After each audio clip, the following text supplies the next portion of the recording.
Byung-Chul Han es un filósofo de doble nacionalidad coreana-alemana, el cual critica el neoliberalismo y la sociedad contemporánea como lo podemos apreciar en la obra de la cual hablaremos. Han define la psicopolítica como una forma de control en esta era de neoliberalismo donde se utiliza el control mental y emocional del individuo. El contexto político histórico del texto está inserto en el modelo neoliberal y la era digital, en donde el capital ha logrado hacer uso de las tecnologías, formando la Big Data, mediante la cual se puede hacer pronóstico del comportamiento humano. También el ser humano vive contando su vida en las tecnologías digitales, otorgando la información a aquellos que se benefician de la psicopolítica. El autor, en La crisis de la libertad, plantea que los proyectos del yo caen en coacciones internas y coerciones propias para la optimización y el rendimiento. Así, la libertad actual genera coerciones, generando una crisis y depresión y síndrome de burnout en el individuo. Marx postula que la libertad individual solo es lograda dentro de la comunidad, en donde se presentan relaciones logradas y satisfactorias de manera mutua. El autor también problematiza la libre competencia, diciendo que es solo libertad del capital, el cual al mismo tiempo explota la libertad individual. El trabajador se explota a sí mismo, se responsabiliza y avergüenza de sus fracasos en vez de cuestionar el sistema y la sociedad. El autor menciona que mediante la Big Data, que es un instrumento psicopolítico de dominación, permite intervenir en la psique y condicionarla, permitiendo hacer pronósticos sobre el comportamiento humano. Por otra parte, el poder inteligente es aquel que no es tematizado.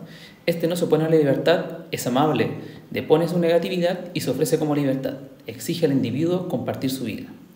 El concepto de biopolítica se describe como un instrumento y forma de gobierno del poder disciplinario.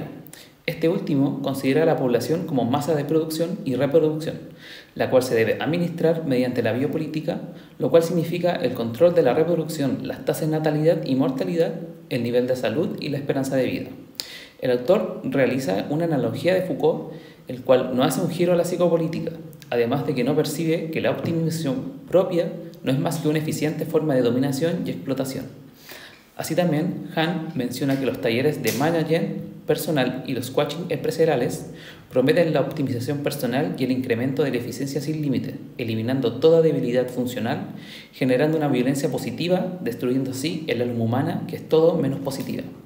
Por último de esta primera parte es la comparación utilizada por el poder disciplinario, la terapia de shock, la cual para el poder psicopolítico no es efectiva ya que éste no opera en amenazas o violencias, sino que es estímulos positivos. En la segunda parte del texto, uno de los capítulos titulado Mi Club de lo Amable empieza hablando sobre el estado vigilante de 1984 de Orwell, el cual es comparado sus telepantallas y cámaras de altura con los panópticos digitales actuales, como es el Internet y los demás. Aunque parecen herramientas de libertad y que las personas tengan su información voluntariamente, seducidos por el neoliberalismo y las tecnologías modernas, en realidad están siendo sometidos y controlados. El capitalismo de la emoción es un capitalismo de consumo al cual introduce emociones y afectos para estimular compras y crear necesidades. Esta manipulación emocional se vincula al proceso económico desde la psicopolítica neoliberal, la cual utiliza las emociones como un medio altamente eficiente para el control humano. La ludificación. El capitalismo integra el juego en la vida cotidiana y laboral para aumentar la productividad disfrazando dinámicas de autoexplotación como diversión. Los individuos creen que están divirtiendo, pero en realidad reproduce lógicas de autoexplotación y competitividad.